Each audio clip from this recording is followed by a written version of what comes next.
Hey, Wim, you are on mute.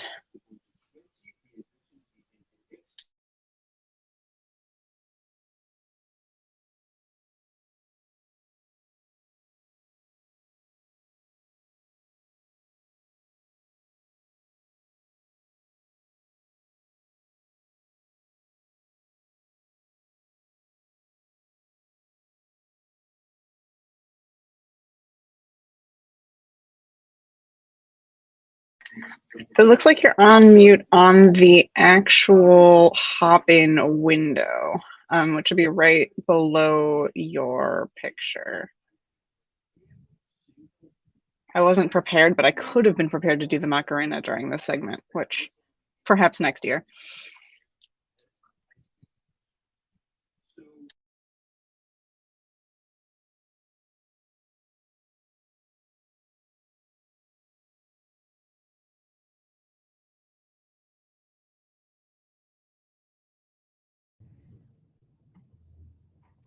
This looks promising. I think you're on. Yep, we got audio. Yes, perfect. Thank you. And see if I can share my screen. Yes, it's a thing of beauty. All right, we're in business. So a quick recap of where we were. We were at the stage of our FileMaker file where we have collected a bunch of feedback data, and now we want to analyze it. We want to slice and dice it a little bit. And just before we ran out of time, we had added the add-on. We basically created a blank layout in FileMaker, added the add-on, the graph add-on. From that, we picked the pivot bundle, and we had added that, or we're in the process of adding that to that layout. So the way that these add-ons work is through a web viewer. So we have the web viewer on the layout. From the instructions on the pivot add-on, we've the instructions told us to run this script, which is this bundle render that we are looking at here. And it also told us what the parameter needs to be that we need to feed to that script. All right, so graph bundle ID, that's just inherited from the web viewer. Object name same. Border size and data is the things that we needed to do. And we've said that the data, we started doing that here. The data is an array of arrays. So all the whole data array. And first element in that array is the columns. So we did that here. There are going to be 3 columns, so 3 pieces of data really that we're going to send to the pivot table: the subject, the language, and the sentiment. So those are the 3 data points or data columns that we're going to send over. So that's pretty much where we were. We had started collecting the data from the found set through these lines 9 through 11. And we talked about using the list of function, the summary field, and not the list of function, it's a summary field, instead of looping through our found set and collecting the data as we move through the record. So we can do it either way. Just wanted to do something that allowed us to stay static on whatever the record is that we were on when we did that. So that's what we did, line 9 through 11. So at this point, we had just started on line 13 there, the process of then iterating through what we've collected, because we need to loop through everything that we've collected and add it to the data array so that the pivot table can then render it. Right, so we'll do the usual stuff. We'll have a counter. We have the max is the number of elements that we had in either one of those. Doesn't really matter. Remember, they were all 3 mandatory pieces of data that people had to submit when we set up the studio form. So we are certain that there's going to be something in there. Of course, we can expand the code and make it do a little more checking there, but that's how we will do that. And we'll loop through that, and we will increment our variable there as we go through it. And so we have an exit strategy.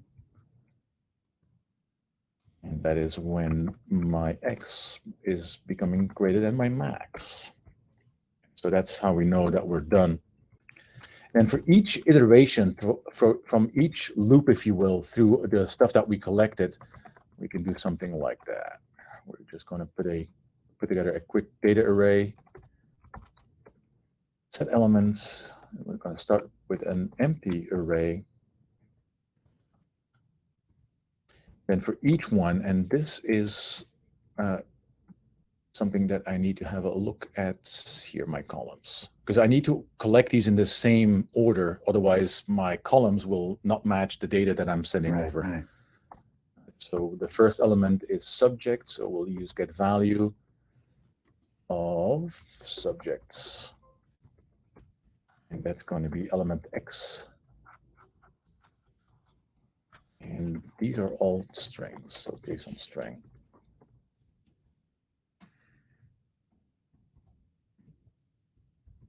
And paste. The second element is a language. Yes. So from languages. And then the last one is sentiments. And we need to make sure that we do that. So we're building a mini array for every record, if you will, that we are iterating through. And the array contains at the first element the subject of that record. The second element is the language, and the third element is the sentiment. And I think I have this right. There you go. Very good. So that's the mini array for the record that we're on. We need to add it to the big one. The big one, I mean the big data array that we're going to send to the pivot table.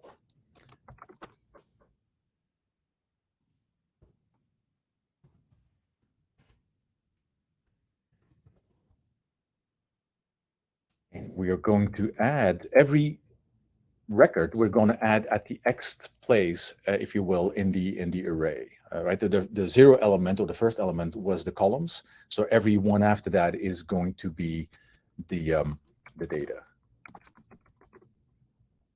And the type is a JSON array. I should do it.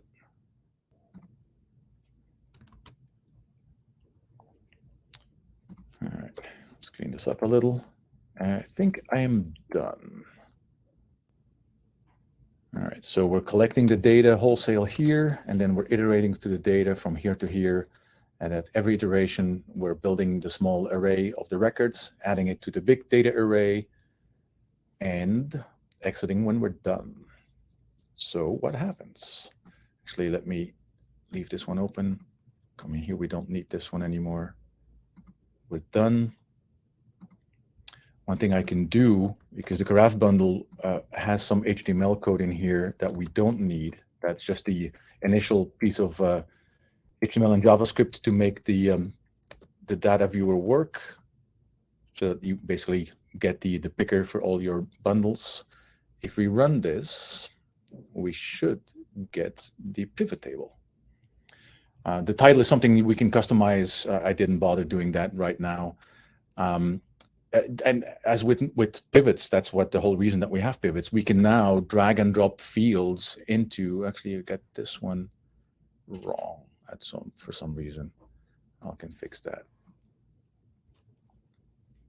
And this one is mislabeled as well. But the gist is that we can now move these things around pivot table style, so we can know what were the comments, what was the sentiment for the comments around cost, any of the subjects, about the sessions, these things, where I can move them here and put the languages here to see what were the different comments in different languages all about. And it was mostly evenly spread.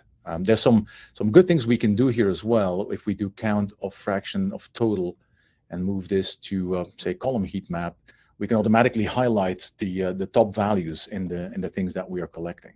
Right? So that's a nice way of looking at that initial set of data and figuring out what does it tell us without having to first build a static report for one type of report, finding out that it may not be doing what is exactly that we were after, and then having to build a completely new report. One of the things you can do with this pivot table as well, you can actually feed it this initial view. Instead of starting with the blank view where you have to select your columns, you can actually feed that into the object or the add-on as well, so that it will start with exactly the one that we are looking at here. All right, that's about it for how we put this together.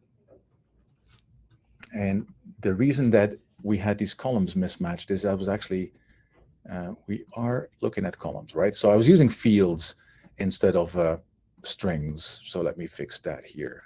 Oh, yeah. That's an obvious one. Yep. The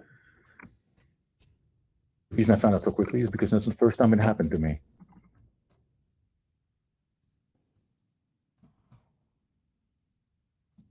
There we go. Run that, save that, run that again. Right, so now I have my columns named exactly like I need them to be. Very nice.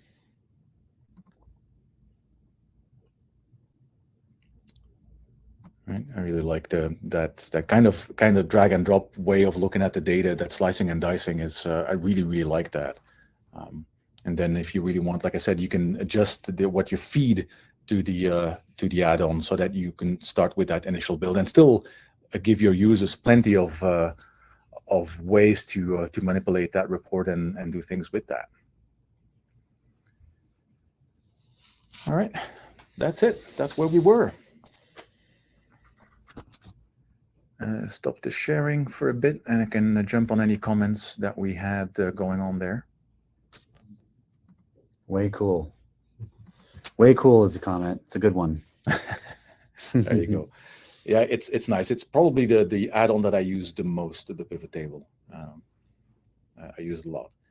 If you want to see actually, I'll make the demo file available because there's nothing secret in there.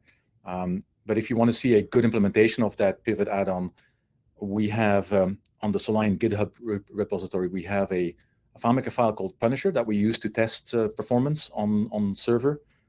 And that one has a big pivot table built in as well. Nice. There's a question about Carafe and WebDirect. So WebDirect and JavaScript widgets is still a challenge. I don't know how much work you guys have done on that. The short answer is yes, they should be, and I know this one is. Okay, good. But you just have to test individual things, but they should be. Yeah, there's a couple just sort of there's a set of refreshes that happen inside of WebDirect, which can tend to lead to these misbehaving add-on. The add-ons that are in Claris should work pretty well, but that is one of the challenges when you're building these add-ons, is you do need to test it in WebDirect, and you need to make sure you're doing some extra data caching in like local storage or things like that to keep the data in a place that you can easily restore it from in case one of these WebDirect refreshes hits, which they will. So that's one of the challenges there.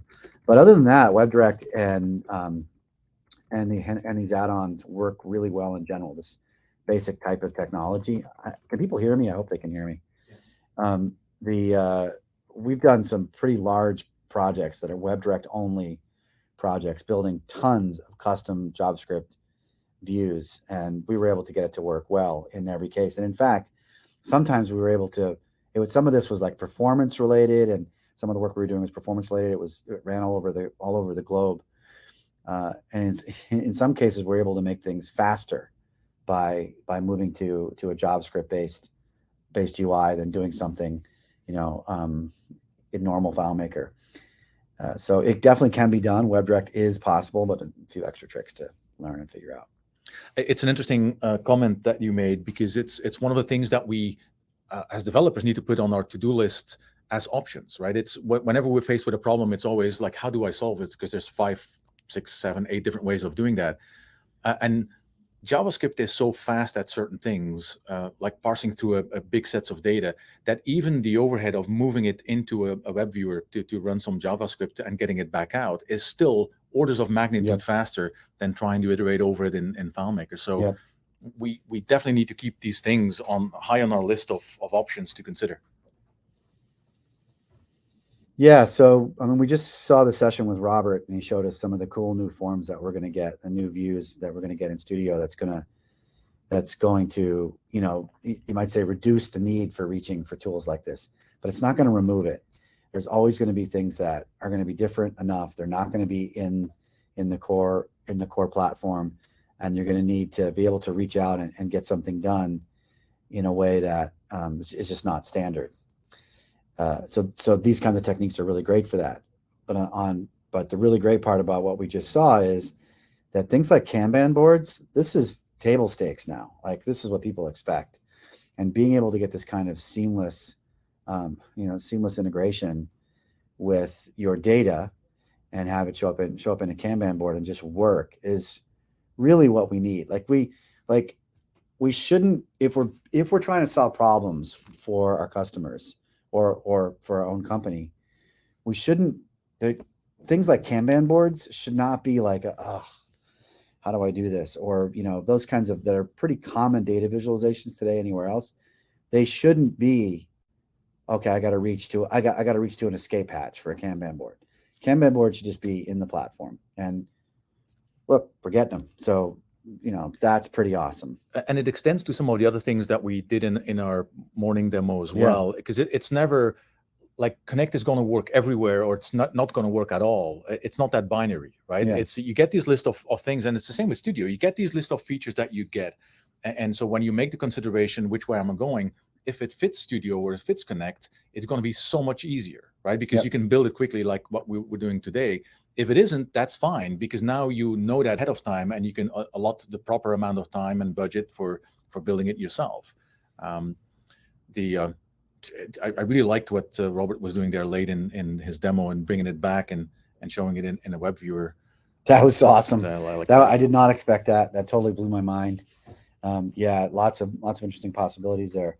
He talked about the skill sets, and I think it might be worth mentioning a couple of things there. The skill sets that you need. And I think it's really sort of how far you want to go in terms of, what skills you might want to study or learn up about. I think the new Claris platform, as we're seeing it evolve, is going to reduce the need for adopting other skills, but I don't think they're going to go away. And some of them are, there's a skill set or a mindset, which I think is really important, which has to do with the fact that these things live on the cloud, and most business solutions today are going to live on the cloud or have some pretty heavy integration with cloud stuff.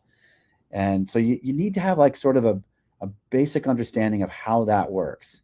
And a simple way might be to think about the insert from URL script step and get familiar with what that can really allow you to do, because the whole internet talks HTTP. Mm-hmm. Data and messages are passed around. And there are other formats or other protocols, but for the vast majority of stuff that gets passed around, it's passed around making HTTP calls. And most of the formats, most of the data is now going to be in JSON. So we have those low-level tools in FileMaker, insert from URL, and we have the JSON function. So understanding how to pass data around from app to app, even if it's from FileMaker app to FileMaker app, is really, I think, a key skill set you need to have. You need to understand HTTP and how that level of the internet works.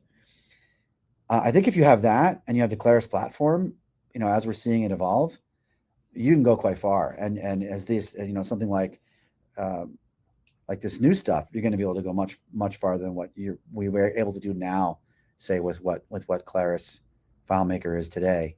And then, there's still going to be escape hatches. You're going to need to go beyond that, because Studio is not going to do something. It's not going to have some view you need, or Connect isn't going to have some connection. There's going to be some API doesn't connect. There's going to be something that it doesn't do. And so then you're going to have, then the next level is to reach out into those languages and toolkits that let you begin to approach, whether it's front-end development to make the views, or whether it's back-end development to make services, microservices, and other kinds of APIs. And that's sort of next level. And it's certainly not something you have to know to work on this platform, but it is something that is worth knowing. And if you're interested in it and you like it, you'll find a place within this platform to use those skills. And so to me, the next language to learn is JavaScript, because it covers all of those bases. There are others. You can use PHP. There's other things you can do for sure, but JavaScript kind of is the one that's going to give you the broadest reach of capabilities. I would agree. Yeah. I would agree, because it's how all of these tools work anyway. Yep. So the journey, there is a learning curve, right? Yep. Let's be honest about that. But it doesn't need to be a very steep one to become somewhat proficient with how it works, and to be able to extend beyond the tools like Studio and Connect, to go just a little bit further, because you'll understand how those work to begin with. So jumping into bespoke stuff is not going to feel daunting, and it's going to be very rewarding. Yeah, and I would also say, sort of interestingly, the back-end development making microservices, things that you can't do in Connect, for example, whatever, there's not there's no integration for it. You need to use other libraries that aren't available on there, whatever it is, there's going to be reasons that you're going to have to step outside that. The back-end development for making microservices is actually not that much. Like front-end stuff is actually much trickier. The back-end stuff, like making endpoints that can run like an AWS or some other deployment platform, like some of the stuff I was showing yesterday, it's actually not that hard. The way HTTP endpoints are built isn't tough. It just, you're going to have to learn it. It's new, but it's not like a skills that take you years to develop. You can get proficient in microservices in these kind of endpoints, these HTTP endpoint services relatively quickly. Don't you think? Absolutely. We are putting a lot of our developers at Soliant through like an internal course for that. It's what, like 5-6 sessions of 4 hours, something like that, and that's it. It's of course it needs repetition to really embed, but the basic learning, and it's fair amount of learning. We talk all the way through deploying with an Nginx reverse proxy, so it's way beyond just coding the endpoints. But I think it's fair to say that 20-25 hours will get you there. Yeah. So it's not that hard, and like I said, very extremely rewarding. Yep. Yeah. So you're going to need the escape hatches, but you're going to need less of them. And that's what I think is what's going to be amazing about Claris platform as it evolves. And you won't be afraid when you have to go to the escape hatch. I think that in itself is a major thing. Yeah. Well, I don't know. Is there any other questions? Are we getting more questions? There's a question there on React bundles, and then I'll share my screen and show Reactor, which is Digital Fusion's thing. I don't know if they're still doing that or if they're doing other things. I think they're doing other things in that area. I don't know that Reactor, which was an old, I shouldn't say old, I don't know how old it was actually now, but it was a very, very slick methodology for building web widgets for FileMaker that was around for, I don't know, 10 years or so. I just don't know if they're still doing it. No, the black magic actually goes away a little bit with that, right? Because once you understand how the front end and the back end works together, and you continue to grow on that JavaScript path, and you pick a front end framework like the ones that you talked about, you can start building these things yourself. Yeah, you can. So I don't know. Any more questions? Asking about JavaScript courses. There's so many of them. It's kind of daunting to pick one. There's a lot of JavaScript courses available. I listen to, one of the things I like to listen to is podcasts about it to give me some hints. I really like the Syntax podcast. That's Wes Boss and Scott Tolinsky. They both have good training courses, but they also just really kind of can talk you through a lot of the concepts and get you familiar with what we're talking about. So yeah, look for something like that. Podcasts are great for this kind of just getting familiar with these kind of concepts. I listened to a lot of podcasts for many years about this to kind of help me sort of understand this new world that we're all living in now. Yep, agreed. It's actually funny. One of the things that we realized is because we had a number of people that took a full React JavaScript course. Yeah. And very early on, we realized that we're jumping ahead of ourselves a little bit. Because for a lot of developers in the FileMaker world, it's more about the mechanics of setting everything up. JavaScript, for the stuff that you'll want to have working JavaScript, you can Google for the code, right? Yeah. It's of course you'll need to understand the code. You need to read it and like or if grok what it does. Or if you have GitHub Copilot, exactly, it'll write it for you. Exactly. Just give it a few hints. It's for typical FileMaker developers, it's actually more daunting to know, like, where do I put it? Like, I have this, I see that this piece of JavaScript works, but where do I put it? Like, how do I make it mechanically work? Yeah, it is often the first hurdle, and a big one. If you can get them past that hurdle, you're golden. All right. Well, I'll share my screen, and we had one in Q&A about our Connect errors. Yeah. I can show that quickly. There we go. I'll share this one. Ooh. Yeah. Let's not do that. Inception. Exactly. All right. So don't want to dive too deeply in the way that Connect works, but for every time you have a flow like one of these, right?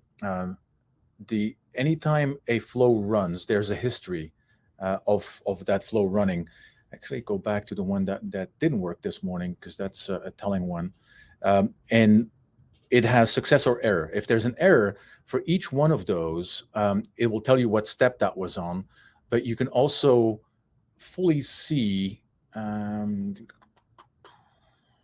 Actually, why I'm not seeing that right now. Let's see if I do this one. Yeah. So if I pick any step, and I was careful there not to pick a step that has a phone number in it, but you can see the actual full request and the response for each one of those, right? So that gives you the ability to dive into it a little bit deeper and say, why is that one failing? Am I not sending the right data, or am I picking the wrong data? Something like that. So, and there's also the way to replay. And stay there just for a second, because I just realized this reiterates the point we just made. When we're looking at request and response, what are we talking about? We're talking about HTTP. You make a request, you get a response. This is how the internet works, and it's really helpful to. And it's always the same thing. It's always the same thing. You know, the data, what you send and what you get back will change, but this idea of I make a request and I get back a response, and you'll notice the more you work with these things, the stuff will start to become familiar. You'll see a body. In the body will often be data. You know, you'll start to see will be JSON. There'll be a status code, right? Yep. You'll start to recognize that 200 means good, right? Yep. 200 means it worked. You know, anything above 399 means it didn't. And you know, you start to get familiar with these things, and that's just a core concept you should understand, including if you're going to use Connect, because Connect exposes that to you as in this history and in these errors. And this is where just a little bit of that knowledge will get you a long way, right? You don't need to be able to understand how to fire one of these off and consume the response. It's laid out there right in front of you, so you can see what's being sent. You can see the response. You can see, like what Todd was saying, the anatomy of a curl call or an HTTP call is always the same. You have a URL, you have a verb, get, post, patch, delete, whatever it may be, and then you're sending a body and you get a response. The response will include a code, which 200 is okay, and typically some sort of body that you get back. So it's always the same, no matter what API you talk to, no matter what system you talk to, it's always going to look the same. Yeah, we're getting a link here. So we do have some materials up that Jeremy did when he was with us. He's now on his own with those same materials. So there's some good stuff there, especially if JavaScript is really, really new to you. He has some of that stuff as well. Yep. So, and specifically to Connect, when you go in and you look at some of these things, you can always rerun any of the previous requests to when you tweak it or you need to understand a little better. And the other thing is that Connect keeps versions of every. As you were building that flow and you're tweaking it, it keeps a version there for you so that you can go back. If you say, I just tweaked something and now it's broken, you can go back to the previous version. So you get all of that for free. Yep. Built in. Yeah, good stuff. I don't see anything else. I think we covered pretty much everything. All right. Well, I don't know. Should we call it? I think so. I think we can. All right, everybody. Thanks so much for hanging out with us. All right. Have a good one. Have a good one.